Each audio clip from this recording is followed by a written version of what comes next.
Uh, last time we stopped talking about um, moving immediates, so we were doing the move Z, move K, move in, that sort of thing, right? To figure out how exactly you load immediate values into a register. One thing that's going to drive you guys crazy, if you want to load a register with an immediate value, what opcode or what operation is that? It's one of the move ones, right? And if you just in your assembly code type move, the assembler is going to choose the correct one for you, right? Which is kind of nice. So, if you just do, move, register, whatever, and the number 5, it'll probably pick move Z, right? For small numbers, that's going to make sense. And if you want to move a negative, then maybe move in, okay, given the way two's complement works. But so when you type move, right, really it's going to get replaced with uh, something else in the actual machine code. So move by itself isn't really an operation, it's just a mnemonic for one. Okay. Now, if you want to load the contents of or load a register with something from a place in memory, which opcode do you use? Yeah, from memory. LDR. Okay. You will get those mixed up at least one point in your time. Okay. So if you're loading an immediate, it's MOV. If you're loading from a place in memory, it's LDR. And if you're going from one register to another, then it's also move, right? So that's a little annoying that it's two different, what seems like two different operations, but just, that's just the way it is. So, um, yeah, okay. All right. So we also talked about just briefly at the end um, the issue with flags, right? So there are really four integer status flags that we care about: um, zero, carry, overflow, and negative, right? And based on what combination of those things um, are either true or false, gives us the basis for decisions. Okay, so uh, we want to be able to basically use that along with the branching instructions, which we'll talk about, obviously today, in order to figure out how to do if-then kind of statements, and also therefore loops of varying types. Okay, so the conditional expression, or the branch instructions are going to be what does the job for us. Okay, so let's start with just a kind of simple. So let me do save this. Okay, so we'll call this conditionals. And then we'll do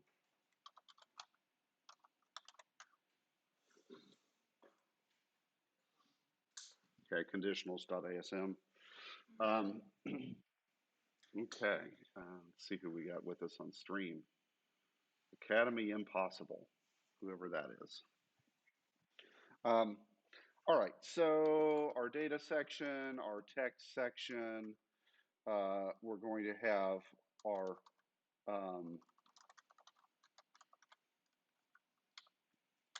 main, oops. Okay, and then it will do stuff. All right, so what's the first and last instructions that we need to have in every single program? Yeah, the store pair.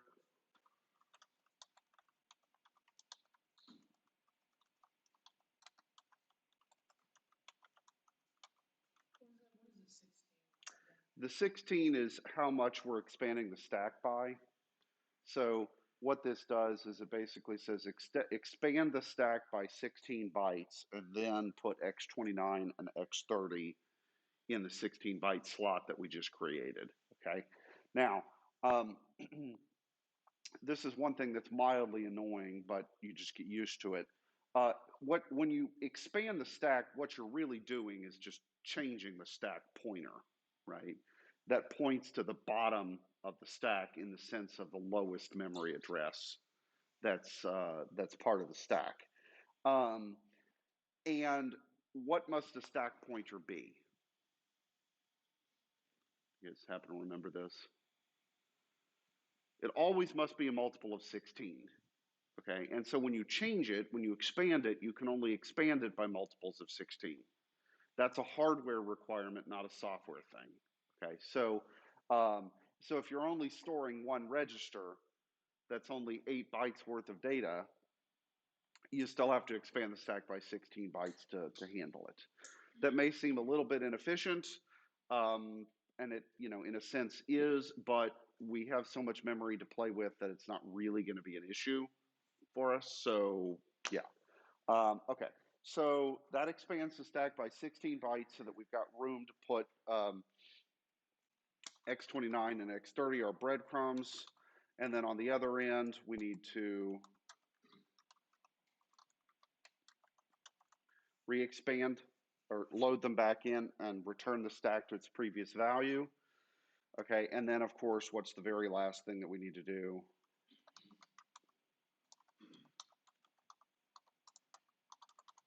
Right. Put in our exit status code. Okay. So up here in the data section, let me just make 2 strings.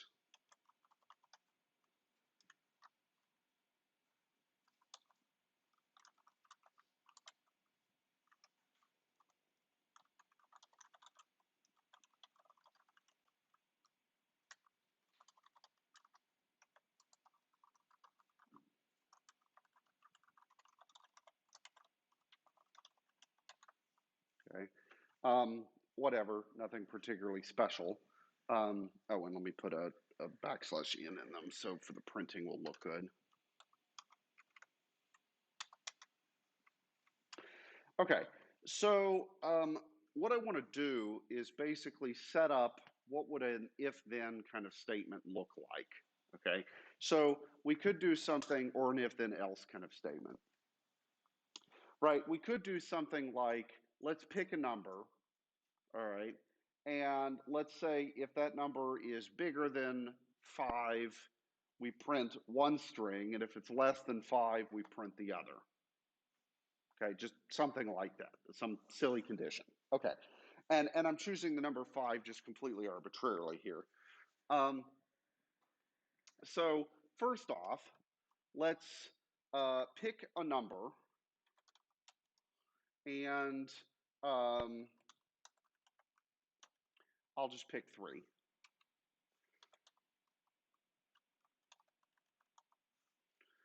Okay, and I'm going to move 5 into the into a different register. Okay, so again, I'm just picking the numbers for sake of demonstration. Okay, so what I need to do is I need to compare these 2 numbers. Okay, now obviously, so let's say that if that x0 is the number that we're interested in, and 5 is the number we're comparing it to.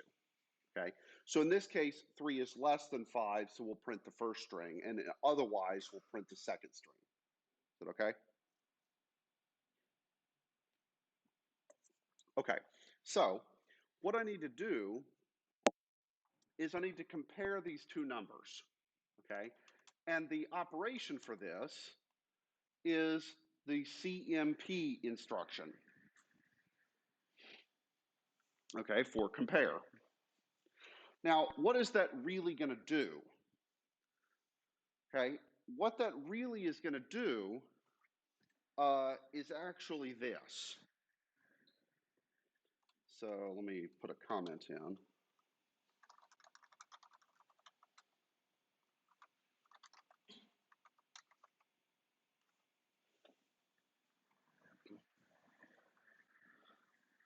Okay, so three questions then, I guess. What is subs with the S at the end? Well, what do you think SUB does? Okay, good, right? If we've got add, we should have subtract. That makes sense. What's the S at the end of sub mean? It sets the flags, okay? What is XZR?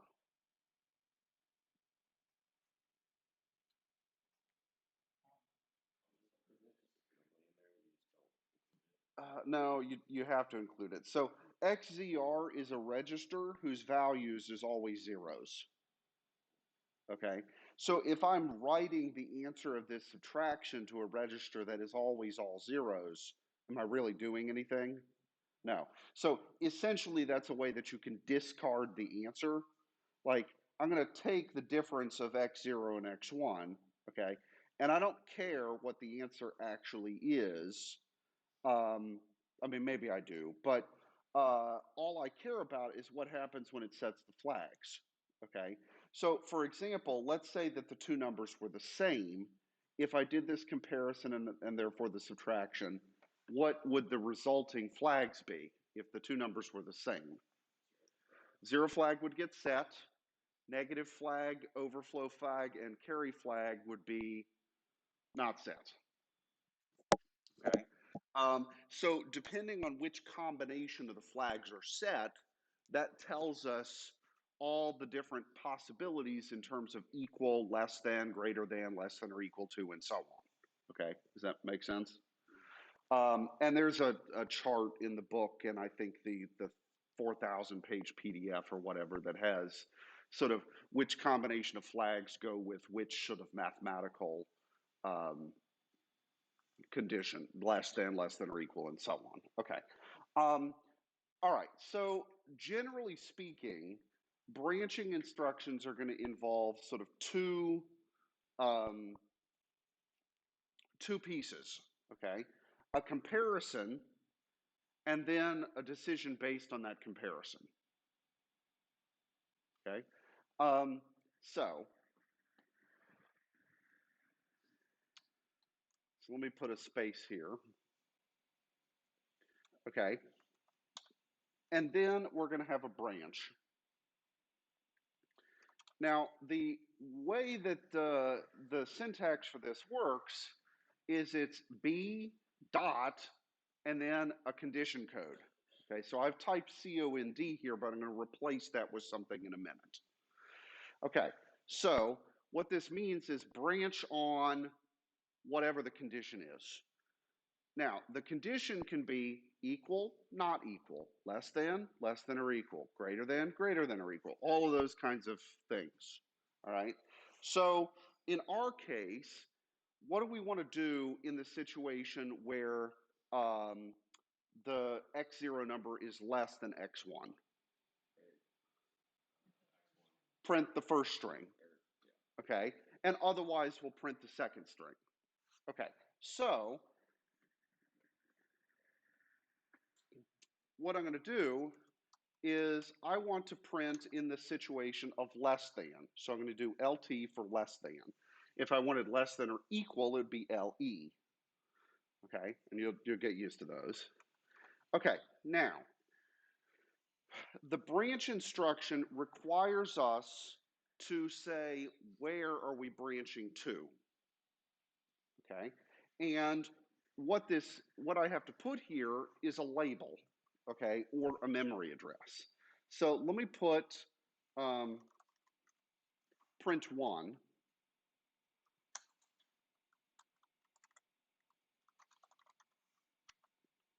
Okay, branch on less than to print 1. Okay, then down here, I can make a label called print 1. Okay, so what'll happen is, and we'll look at this in GDB in a minute, is let's suppose that the condition is true. So the less than condition is true. Branching to print 1, what that really is going to do is say, all right, the print 1 label that has some instructions with it is someplace in memory. Okay.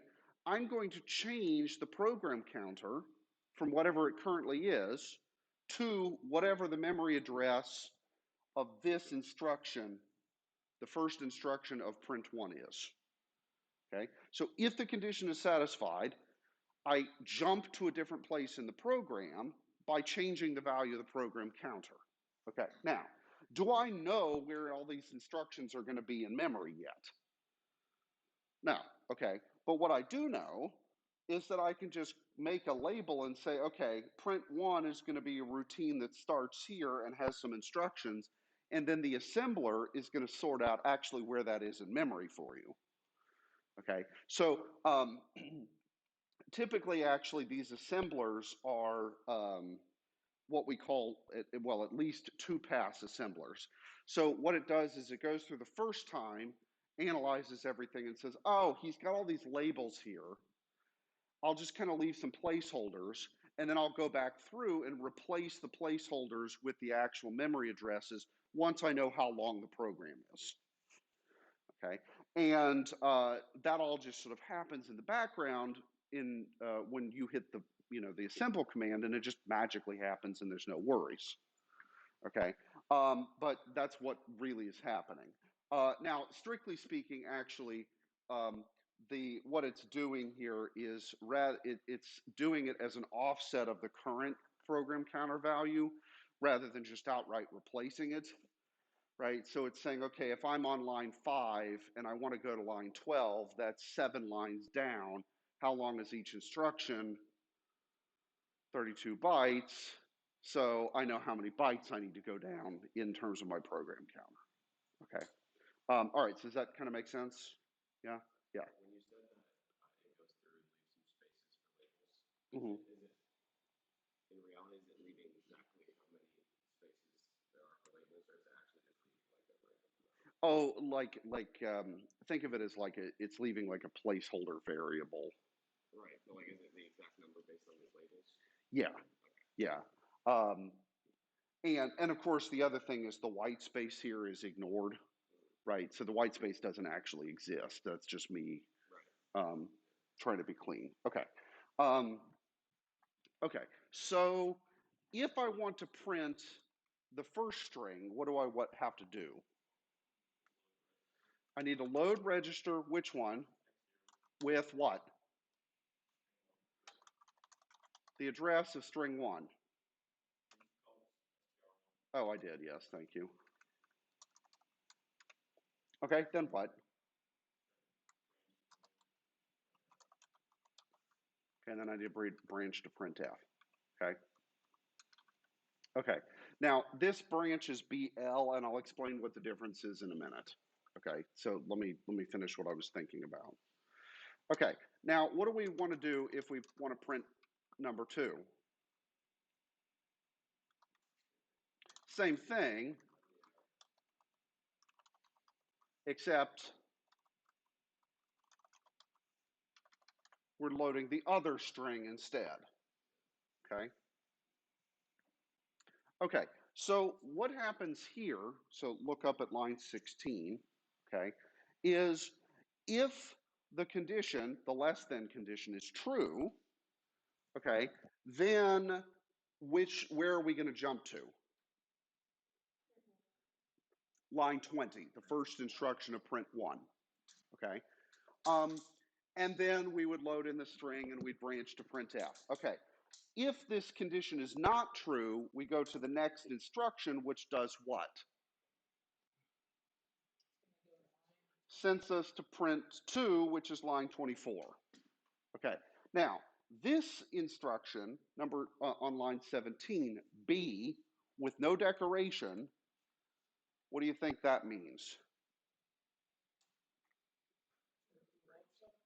I'm sorry? I couldn't hear you. Go ahead. Could you repeat the question? Yeah, so line 17, B with no decorations. So there's no dot, less than, greater than, equal to, whatever. Just do it. Yes. Okay. It's an unconditional branch. Okay. Meaning no matter what the flags are, who cares? Just do it. Just branch, damn it. Okay. So it's an unconditional branch. Okay, this would be like doing something like if true, then blah, right? It's always going to happen. Okay, and that makes sense to put that there because do we need to check whether or not the number is greater than or equal to? No, because we already know that if we get to that line, it wasn't less than, therefore it's greater than or equal to, because math, right? Okay, good? Yeah. All right, so unconditional jump. Now, so one of two things is going to happen. We will either find ourselves at line 20 or we will find ourselves at line 24, okay? Depending on the two values. Okay, and then we'll print the appropriate thing in the depending. Okay, now, here's the question. What happens when I print and the printing finishes? What's going to be the next instruction that it tries to execute? It's going to try to execute the next instruction in order. Now, do we want that? No. So what do we want to put here so that we skip past this? We need to skip over that part, right? Okay, so, Well, B, whatever's right after it, okay? So what this means is you want to put in lots of labels, okay? So I could, let me call this last little bit end. And then here, I could branch to end, okay? Now, what about if I end up printing print 2? Do I need to put a B end at the end of it? Why not? The next instruction is that anyway, okay? Okay, does that kind of make sense? Somehow? Okay, now we'll go through GDB obviously with it, okay? Yeah, all right, now the last thing is what is BL? Okay, it's not B dot LE or LT, it's BL, single instruction, okay? This is called branching with linking, okay? And what the linking does is, you remember register X29 that we saved to the stack at the very beginning? Okay, the link register, which is X29, has the value of the program counter just before we started our program. Okay, so our operating system was doing some stuff, and it branched with linking to our program when we told the program to run. So wherever the operating system's program was before it handed over control to our program, that memory address is stored in the link register, okay? So what we need to do is we need to store where are we currently in our program before we hand off control to printf, so that when printf is finished, it knows where to return so that we can complete the program, okay, after that. All right, does that make sense? Okay, so when we want to go to subroutines, we're going to be branching and linking. Okay, so BL. Okay, and we'll look at this again in GDB. Okay, now there's one rather annoying problem. There is no way to do conditional branching with linking in a single instruction. Okay, so I cannot do BL dot less than. I can only do branch dot less than. So if I wanted to link in those circumstances, I would have to use multiple of them. Sorry, that's just the way the instruction set is. Okay. All right, so any other questions about the structure of this, and then we'll go through GDB and see how it all works and make sure that we didn't make any typos. The BL printf just basically transfers control of the, basically jumps to the part of the C standard library that handles string printing. Okay, it would and it wouldn't. It would print, but it wouldn't come back from printing, okay? because the link register would not be the appropriate value. Okay, so if you B to printf, you sort of get stuck over in printf. You don't know where to come back to. Yeah, okay. And anytime we use a subroutine or a function, okay, we will probably be BLing, okay, because we'll need the link to know where to come back to. For some of these simple ones where it's just sort of a label within the routine, okay, not really a full-blown function or something, we don't need to link because we're already still within the program, or this particular program. We're not in some other routine over there. Okay. All right. So does that kind of make sense? Yeah? No? Yeah? Okay. So let's assemble it and let's see if it works or if I'm an idiot.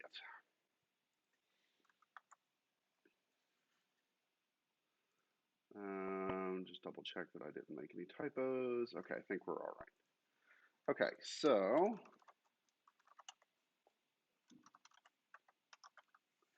all right, so assemble, and I'm going to go ahead and assemble it with the debugging stuff so that we can run it through GDB.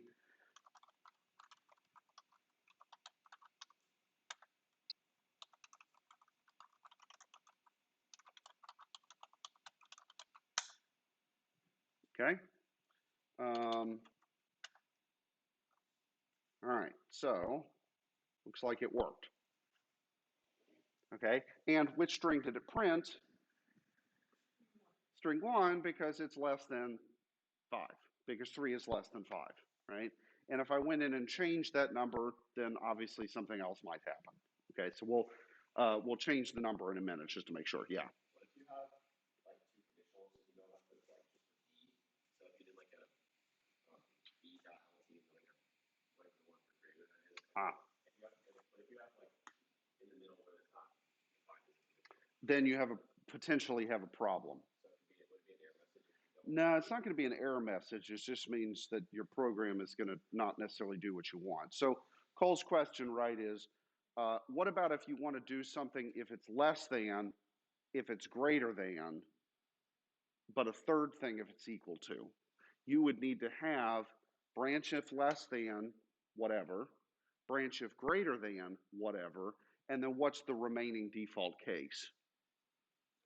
Equal. So you don't need to do b dot equal because you already know if you've gotten there that it's equal, right? So you have to not be stupid and make sure that you take into account the logic the way that you want it, okay? And that there needs to be a default case. Time to wake up, Simon. Yeah. Yeah, that's like way too cheerful for a wake up. Yeah, that's like it's time to start waking up because in 30 minutes, like the nuclear attack warning alarms are going to come on. Yeah, how many of you guys do that? You have two alarms, a nice alarm and then a mean alarm? No? Wake up later than both. Yeah, well, that's a personal problem. So, you're in a frat. Don't you have like some associates that can be like wake up boys? No. No? I mean, Or pledges? no. But you don't have pledges. Yeah. Kind of self accountability. Ah, okay. Got it. There's some people that they can't wake up to the alarm. Like I walk past this guy's room and it's just going off for like 10 minutes. Yeah, they need to invent like shock collar alarms. It's Or, vibrating. yeah. So, okay. Let's go through GDB and make sure it all works.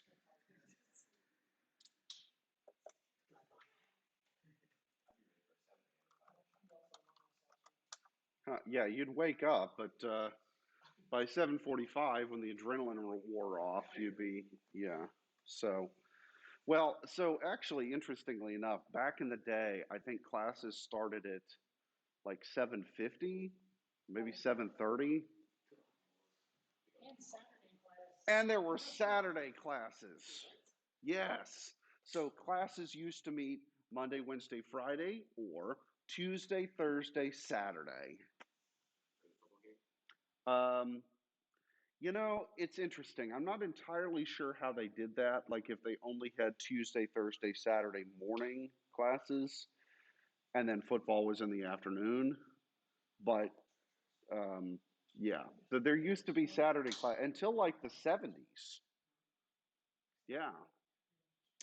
So how about we go back to Saturday classes? What do you guys think?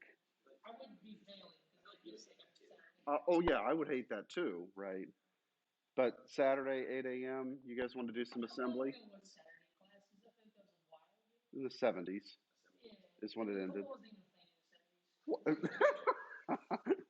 Football wasn't a thing in the 70s.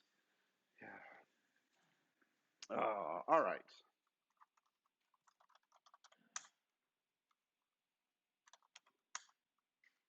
All right. So I'm going to step through here.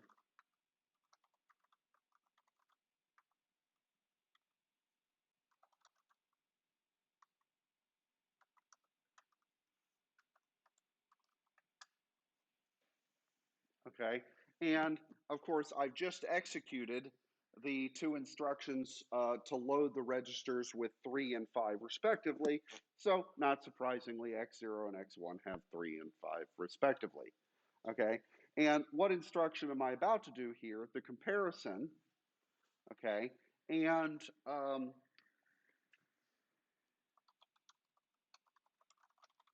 let's look at our registers. Okay. So the flags registers, we can see their values there in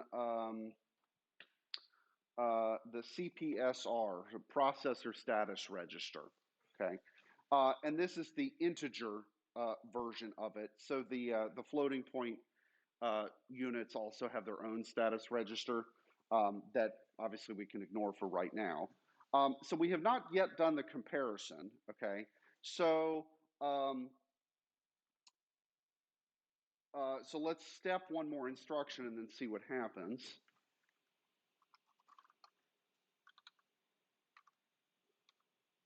Okay, and what happened here to our register? Okay, so our status, our flag register. Yeah, Z went away. Okay, but what is true? Yeah, CPSR, the third from the bottom. Okay, so but in particular, what do you see? No, no, not the value. The look at the stuff to the right. The N flag.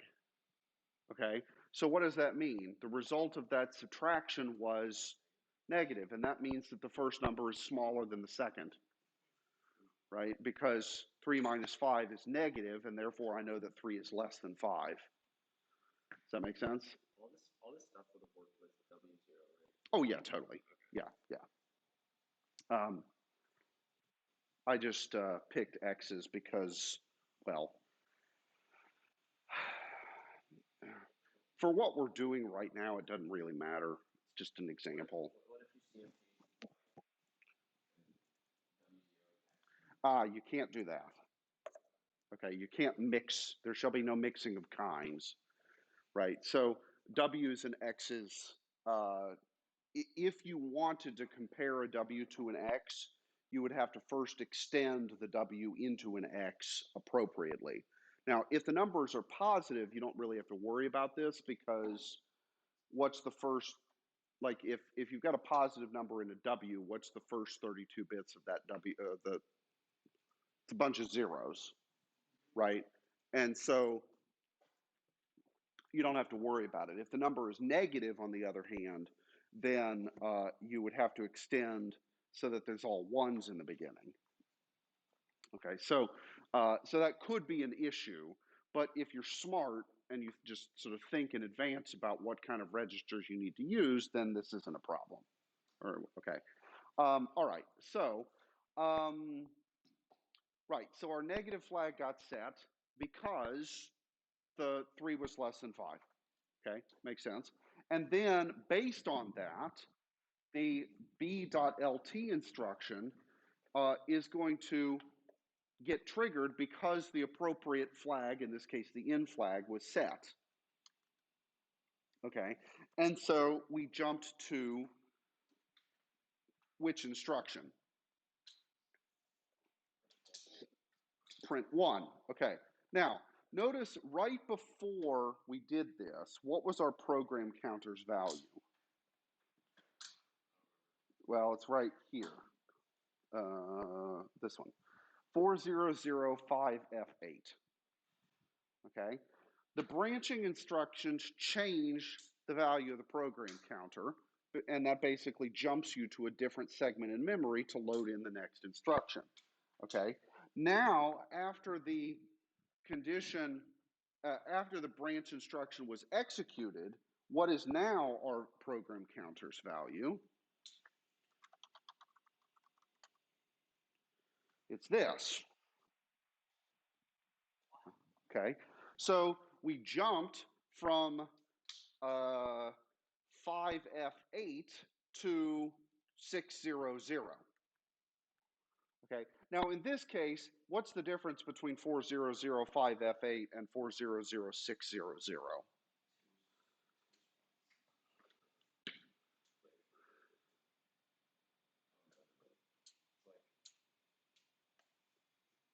It's just one more spot down, right? Or one more 32-bit chunk down, right? Because if I add 8 to this number, what am I going to get? 0, 0. Okay, what's 8 plus 8? 0, carry a 1. What's F plus 1? 0, carry a 1. 6. Okay, that's exactly there. And that makes sense because if we look back at our code, where was this in relation to that? How many instructions were between them? Just one. Oh, instructions. Right, instructions, not labels. Right, because the labels are just there for us. The assembler gets rid of them in the end. Okay, so there's only one instruction between our branch less than and our LDR thing here. What is it? It's the one at line 17. Okay, that's a single instruction. How much data does it take to encode that? 8 bytes. And by 8 bytes, I mean 4 bytes. Okay, how many bits does it take? 32 bits, right? Every single instruction in this architecture is 32 bits. Huh? I get byte and bit confused. Like, Yeah, 8 bits in a byte. Okay, how many bits in a nibble? 4. 4 bits in a nibble. And nibble is spelled with a Y, not an I. Nibble. Okay, because we're real clever, us mathematicians. Actually, okay, let's take this moment for our obligatory XKCD comic. We're taking a comedy break.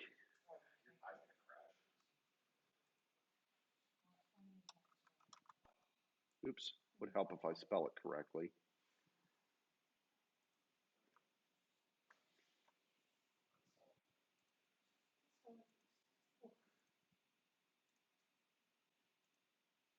Okay, there's our comic for the day. The teaspoon versus the binary teaspoon. Or teaspoon, actually. Right? So a TSP is 10 to the 12 spoons. It's a teaspoon. And a TBSP is a binary teaspoon. Yeah. 1024 to the fourth. Well, yeah, because think about it. So kilo would be 1 1024, mega would be 2 1024s, giga would be 3 1024s, and tera would be 4 1024s. Right? Yeah. So there you go. Oh, come on. I don't get more out of that. That's pretty good. I didn't even make it up. You guys are pathetic. Huh? Yeah, XKCD is kind of highbrow humor, I will admit. This is a webcomic worth of romance, and I understand sarcasm about the language, but Um, the romance ones. kind of, for interesting values of romance. Yeah, anyway. Okay, so back to our code. So we only had to skip one instruction in that case. So we'll redo this in a minute where we'll switch the numbers and see make sure that it works when we go to the other condition. Okay, so our program counter is now on the LDR X0 string 1 address. Okay, and if I step and then print, okay, it prints that. And then B end, so right before I execute that, my program counter is this.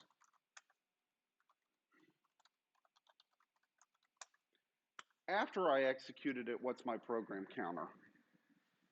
Okay, how many instructions did I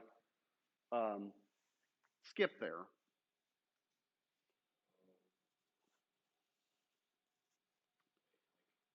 Well, okay, so the program counter changed from 08 to 14, okay? If it were, so the program counter increments each time, how much does it increment by?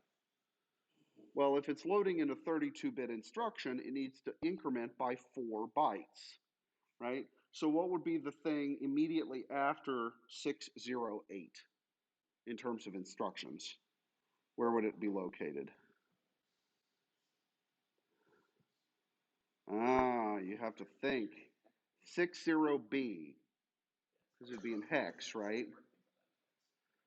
Yeah. And by B, I mean C, right? Because, so it'd be 890 and A would be the next instruction. And then the one after that would start with B, C, D, E, right? No, C, D, E, F. Yeah. No, 89AB would be, well, but 8 needs to include, 8 is the first one that includes the, like you start loading at 8. So you load from byte 8, 9, A, and B. There's one instruction. And then the next one would be at C, D, E, F. Right? Does that make sense? Yeah? Okay, so this jives. Well, good. I speak jive. Okay, and so we can step, and it continues, and we're good. Okay? Okay, so make sense? Yeah? All right, so let's go back and let's change the numbers from 3 to 8. Okay, just so that we can make sure that the other case gets executed.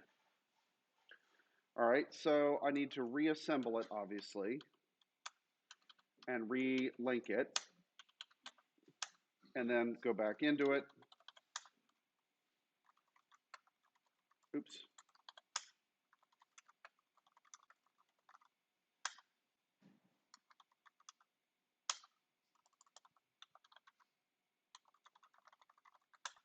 Okay, so what do we see in our registers now? Well, what's up in register 0?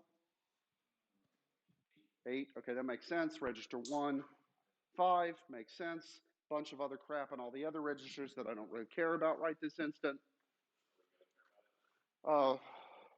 Not now. I mean, the registers are whatever you want them to be, so whatever's there was just junk from the operating system. With the exception of 2 of them that are obviously very important, X29 and X30, right? Our frame pointer and our link register. X30 is the link register, and that's the where did we come from, okay? Yeah, we'll deal with that later. Okay, but in particular, I have not actually done the comparison just yet. Okay, that's the instruction I'm about to execute. What are my flags currently? I have the C, the carry flag is set. Okay, and so now when I step, and execute that comparison. Oh, actually, hold on. I think I did it one too soon.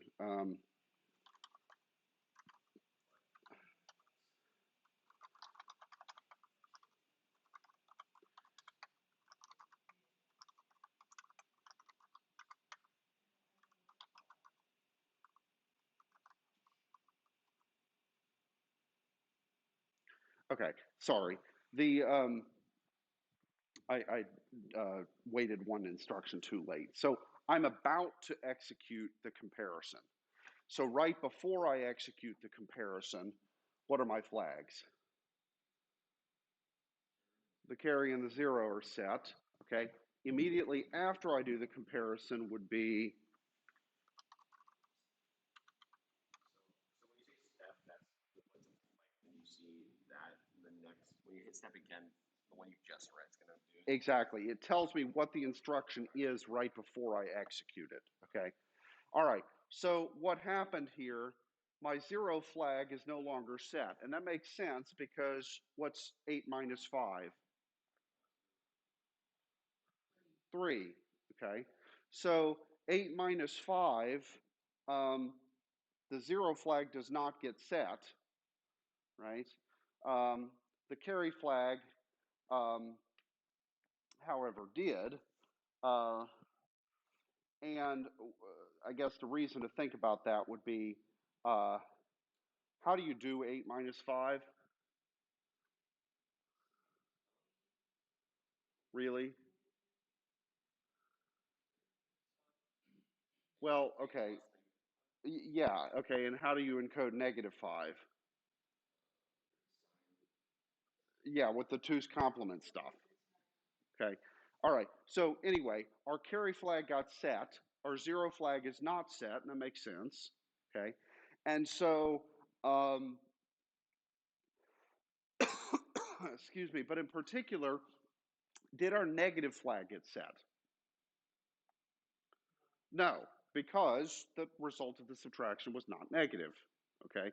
So actually, did I care about the carry flag?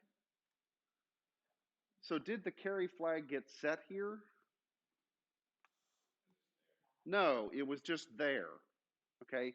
The carry flag didn't get changed by this operation. But that's okay, because do I care about the carry flag for less than? No, what do I care about here? I care about negative or 0, right? Because negative tells me I'm less than, not negative tells me I'm not less than. Makes sense, right? Okay, so in this case, the carry flag actually was irrelevant to the question. Okay, but most importantly, what happened to the z? Yeah, the 0 flag was cleared because the result of the subtraction was not 0. Okay. Okay, does that make sense? Oui or no?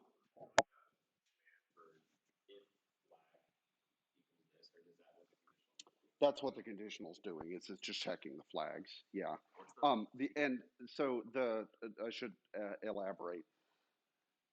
There are a lot of so it's B dot and then a 2-letter code, less than, greater than or equal to, and so on. Okay. And there are a whole bunch of those things. And which combination of flags they're going to look at, you just look it up there's a chart in the book or something someplace. So there's carry, 0, negative. What's the other one we talked about? Overflow. So those are the basic ones, right? What's the overflow one? Well, okay, so if there's an overflow, then it's kind of like a carry, but basically overflow is when you're dealing with signed numbers, and carry is with unsigned. Okay, so if you overflow a big positive number, what do you wrap around to?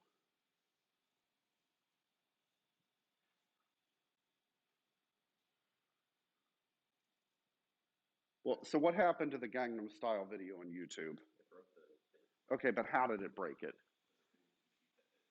yeah, but in more detail. Okay, how was YouTube storing the play counter? 32-bit signed integer. Okay, well, what's the maximum 32-bit signed integer that you can encode? 2 point something billion. Okay, so they added 1, and what happened? It came back around to negative 2 point whatever billion. That was an overflow. Okay, different than a carry. So at one point, Gangnam Style had negative 2.1 billion views. Yes, and that's at the moment that YouTube broke, and they had to go back in and say, okay, we're going to do it with 64-bit signed integers. Okay, which the largest number you can encode with 64 bits as a signed integer is very large. It's large enough that every person on the planet would individually have to watch the Gangnam Style video about 1 billion times, right? So, like, that's not happening anytime soon, right? Huh? Yeah, so, okay, that's the thing. I'm not sure how YouTube would handle that play count if everybody on the planet started all simultaneously watching and rewatching the Gangnam Style video. Okay, we'd also have to divide by how long it takes to watch the Gangnam Style video, or if there's some minimum threshold for how much you have to watch before it increments the play counter. Because I think what's more likely to happen is that humanity will nuke itself into oblivion, or the sun will go turn into a red giant and incinerate the earth. Huh? Yes. He's right. Okay, why wouldn't we know for 8 minutes? Yeah, that's how long it takes light to get from the sun to here. Now, that said, the puffing of it into a red giant would take a lot longer than 8 minutes. What do you mean? Well, like, it's not just going to instantly, go. right. We probably see it happen. Yeah, it would slow, it like over the course of 1 billion years. Right, it's going to slowly kind of start to puff up, and then they'll, yeah. We better find a new planet, because this one's going to be a bit toasty here in a few billion years. So, anyway. Okay, so good. Let's make sure that it prints the other case. So let's just continue stepping. Okay, and now we're in print 2. And, okay, everything happened. Okay, great. So, right. Okay, so does that kind of make sense? So we've really looked at here 3 different types of conditional or branching instructions, right? What were they? Unconditional branch, conditional branch, and branch with link. Okay? And you have to choose the appropriate one given the situation. Most of the time, you're going to be using conditional and unconditional branching. Linking, the BL, okay, we're going to use under anytime we are transferring control to a subroutine, okay, or another program. That will always be the case with printing, okay, because printf is not part of our program, it's something over someplace else, okay, but also when we do something like recursion or other functions, we'll have to branch with link, okay. And particularly with the recursion, which is going to be, oh, is that going to be fun? Yeah. Because what's the first step to understanding recursion? You first have to understand recursion. Yeah. And, well, and there's got to be a base case, because otherwise you do this forever, right? So my CS101 guys are not so friends with recursion right now, because so what did we do yesterday in 101? Owen is our SI leader, so he sits in on it. Yeah, you guys remember the towers of Hanoi? The discs and the pegs? Yeah, don't we have fond memories of that? Oh yeah, because you were like, he did 8 of them, like just bam. Yeah, because he's a baller. So yeah. Um, do you guys know what the Towers of Hanoi are? Yeah, yeah, okay. Uh, the 3 pegs and there's discs, and it's like a really good example of recursive thinking, because the way you solve the puzzle is recursively. You've never seen this? I saw it, I just didn't know its Something name. Oh, yeah. So it's the solution is recursive. So, or a solution is recursive. It's not the only way to do it, but it's the best way. So, okay. So again, right, recap, 3 kinds of conditional instructions. Unconditional, okay? Conditional, and where that condition is going to be some sort of mathematical operation, right? Less than, greater than, and so on. And linking, which is going to be something that we'll use with subroutines. Okay. For now, basically, printf is where we need that. Okay. There are 2 more instructions. Okay. So for the b dot something, okay, the conditional branches. What did we have to have immediately before such a thing? A comparison instruction, right? So we had to compare and then branch based on the result, right? 2 operations. Now, if you think about when you guys were, programming in Python or whatever other language, what what frequently are you checking whether or not something is equal to or not equal to? Like so often that it would be worth having a separate instruction for it. True or false, okay, but another way to say that would be 0 or not, okay? So there is a second set of instructions that allow you to do a comparison and a branch in a single thing, and they are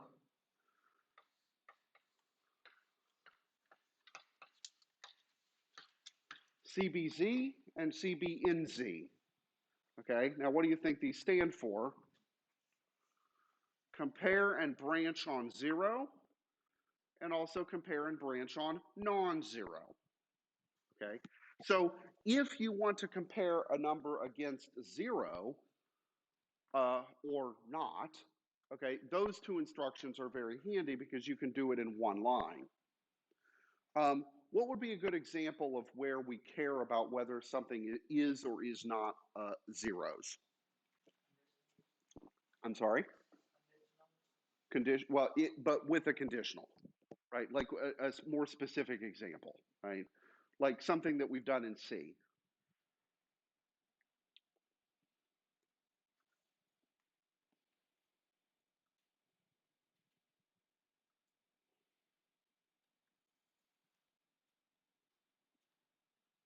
Well, what have we done in C where we've compared if whether or not we have a 0 or not?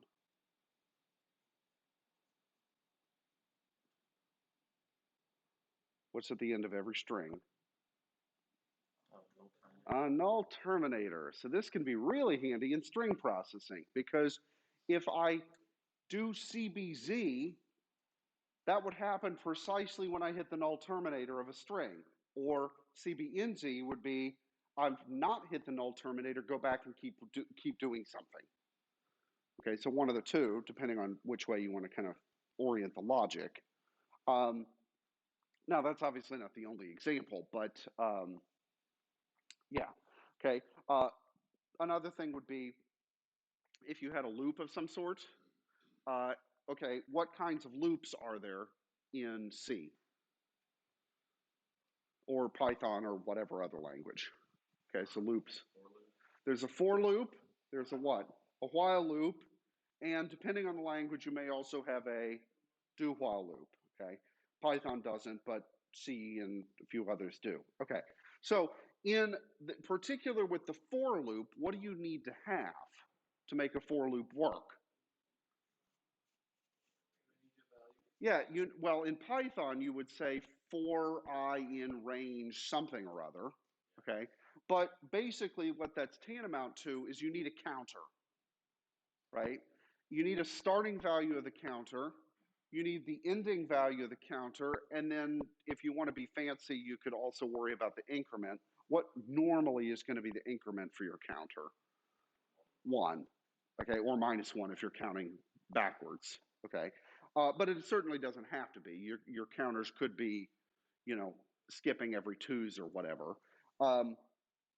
Okay, but point being, right, you've got a counter of some sort and some max value that it's going to be.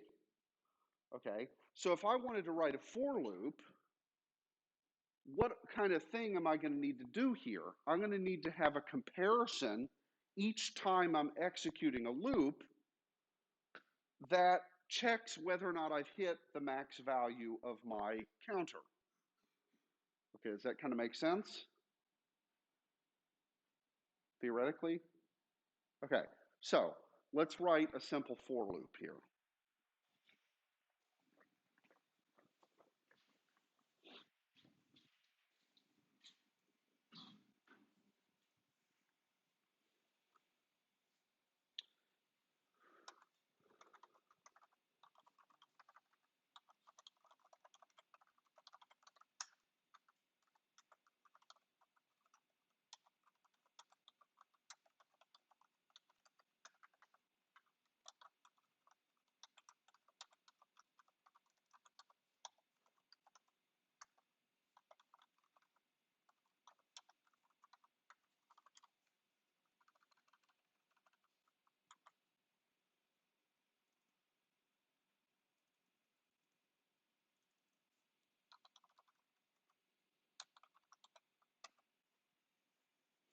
Okay.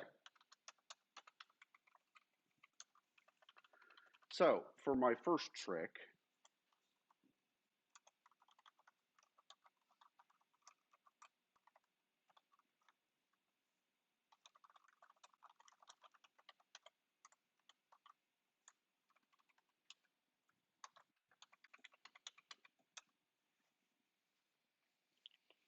okay, so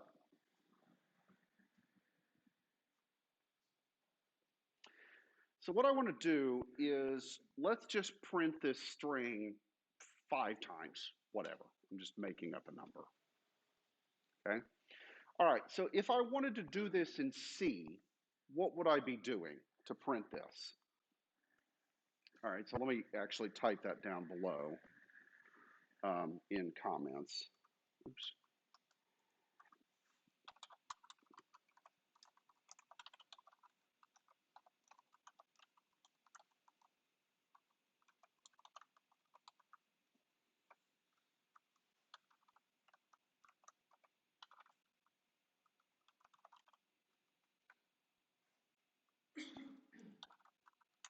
I'd have something like this, right? Right, for I need to declare the existence of a counting variable, I need to set the maximum number of the counting, and I need to say what the increment that I do each time I loop is. Okay, and then I just put print there, but we know what we mean, printf, you know, blah, blah, blah, blah, blah. Okay, okay, good. So, so if that's what I need to do in C, what do I need to do here in assembly? Well, I need to have a counting variable, right? And so I need to put the number x0, or sorry, 0 someplace, okay? And I also need to put the number 1 someplace because I'm going to be continually adding 1, right? Okay, where should I put the number 0? Okay, to start with. Which register would be a good idea? Okay, how about not register 0? Why not? What do I need to save register 0 to be? The address of a string. Ah, Okay, so let me not use register 0 for that. So let me use register 1 for it. Okay, so let's put 0, oops, sorry, I meant this. Let's put 0 in register 1, 1 in register 2, and what's the other number that I need to worry about here for the purposes of my loop? 5, okay. So I could either do 5 or 4, depending on how you want to think about it, right? Because 4 is the last number that I've hit. I want to be less than 5, which would be the same as being less than or equal to 4, okay? So I'll go ahead and do 5 just so this matches the way that we wrote it in C, okay? Okay, so I need to make a label here, okay, for my loop. All right, now, when does a for loop evaluate whether or not to enter the loop or to continue looping? Does it do it before or after it's executed one instance of the loop body? Okay, that's maybe a trick question with the for loop. When does the while loop do it? Well, yes, okay, but when does the while loop check the condition? Before it enters the loop or after? Before, okay? All right, so if I want to check a condition before I enter the loop, what do I need to put right here? Some sort of condition checking, okay? All right, so let's compare which register with which register.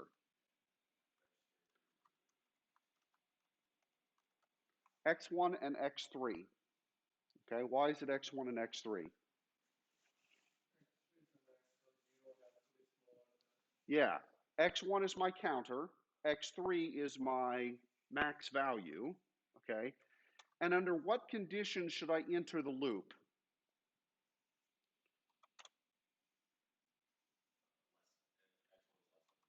Less than, okay?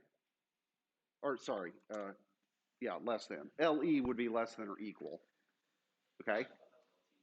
LT is less than, LE is less than or equal. Because we did LT before. No, just LT or LE, just 2 letters, yeah. Okay, so if it's less than, we should enter the body of the loop. So I should do this.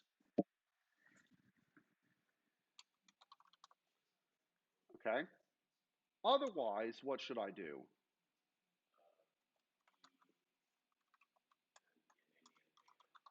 Yeah, do something down there. Okay. Now, what would actually be smarter than this set of instructions? Could I get away with this, doing this with only one instruction? So right now I have 2 instructions. If I'm smart, could I do it with just 1? Okay, I could. I don't want to do that. What about if I replace it with BGE to end? So if it's greater than or equal to, go to the end. Otherwise, just move on to the next instruction. Ah, yeah. Okay, that reduces it by a single instruction, which might actually speed things up slightly. Okay, but anyway, I'll leave it. So my point is that this would actually be better.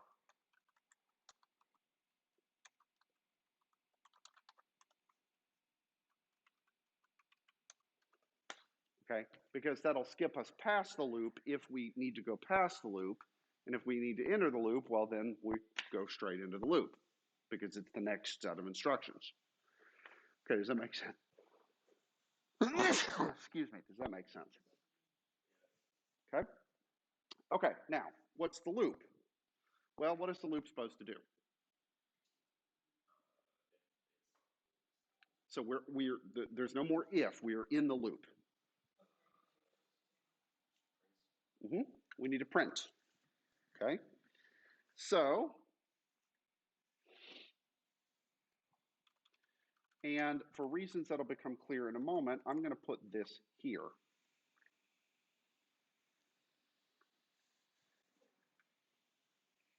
Okay. So I just moved it, right? All right, so what does the loop do? What do I need to do? I wanted to print, so I need to move x0, or sorry, LDR. What did I call the string? String 1. Okay. And then I need to branch and link to printf. Okay, after I've printed, what do I need to do?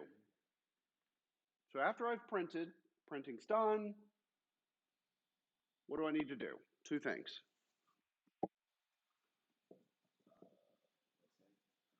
So after the printing has happened, so I've hit the print command, it's all happened, cool. I need to go back to the beginning, but before I do that, I need to add 1 to my counter, because otherwise I'll just do this forever, okay? All right, so what is my counter? Where was it stored? In x1. Where was the number 1 stored? x2. So I need to add what and what? I need to add x1 and x2 and store the result where? x1. Okay.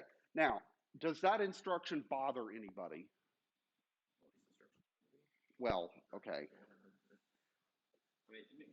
Why might that instruction bother you?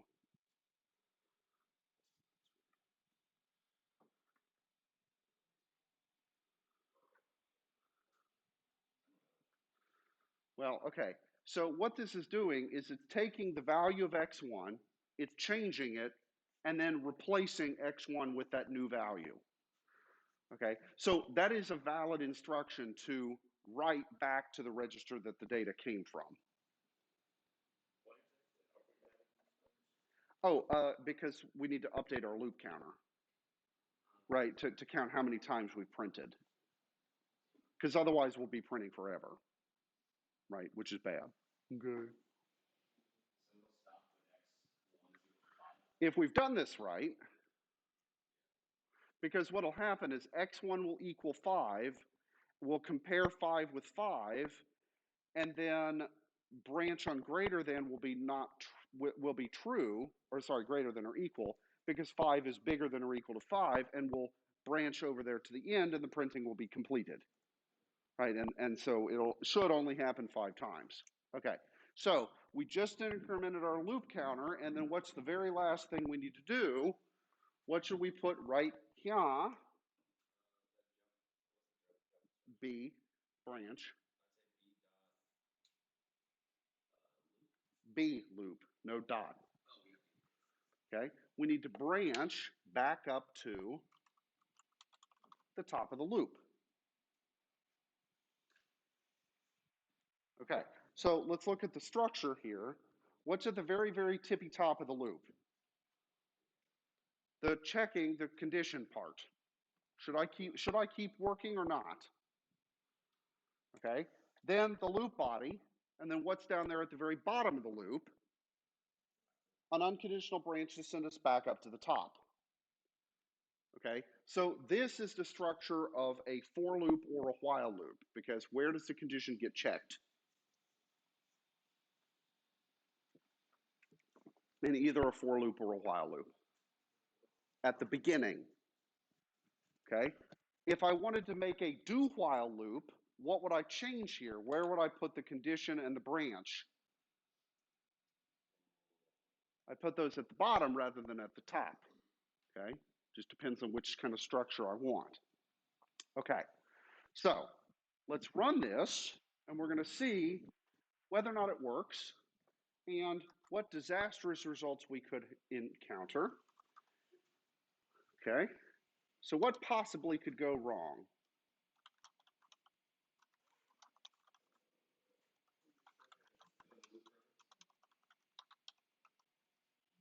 Oops.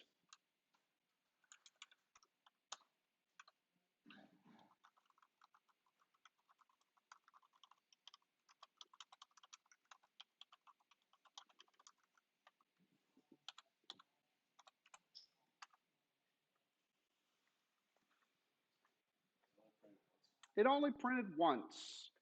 Not ideal. So what did we mess up?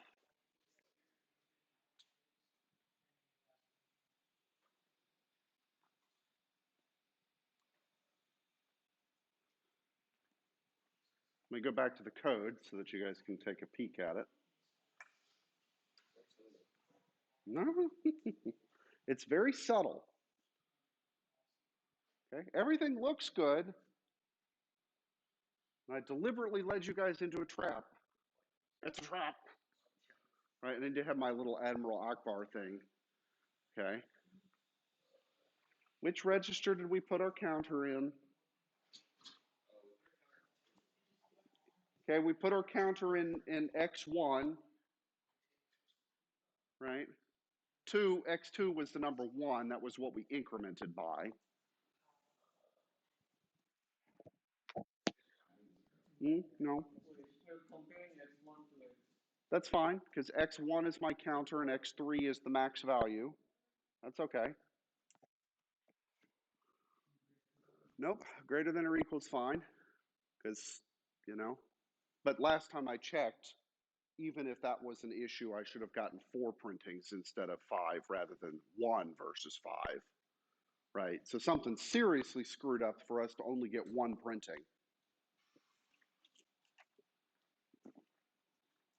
Okay, let me ask the question again. What register was our counter in? Number 1. What's true about registers 0 through 7? They are not obligated to be preserved by subroutines. So what happened when we went into printf the first time? It screwed up all those registers, and then when we came back, our counter had just gotten nuked, and our max value has gotten nuked, and the number 1 has gotten nuked. Who knows what was in those registers after printf? Okay, so it doesn't appear that anything was wrong, okay? The issue is that we didn't use registers that got preserved by subroutines. We used registers that got nuked by subroutines, okay? So if we change the X0, X1, and X1, X2, and X3 to registers that are preserved by subroutines, we won't have this problem, okay? The other option is that we have to use the stack to store the value of the registers before and then pop them back off after printf. Okay. All right. So that's probably a good place to stop. Well, STP and, well, we'd either store register and load register or store pair load pair. No, I'll just make you figure it out. And so you write, so instead of this, you write what? So, okay, there's two fixes. One is that instead of using registers 1, 2, and 3, we use ones that are preserved by subroutines, which would be like, well, 8, 9, 10, right? So, because 7 is the last bad one. The other option is that we push stuff onto the stack and pop it off from the stack, but we'll talk about that. Yeah, we'll start with that on Thursday. Yes, you fail. I requested assignment. Yeah, what about it? Wednesday? Oh, the old tech point. So you're telling me tech point is more important than my class? Oh.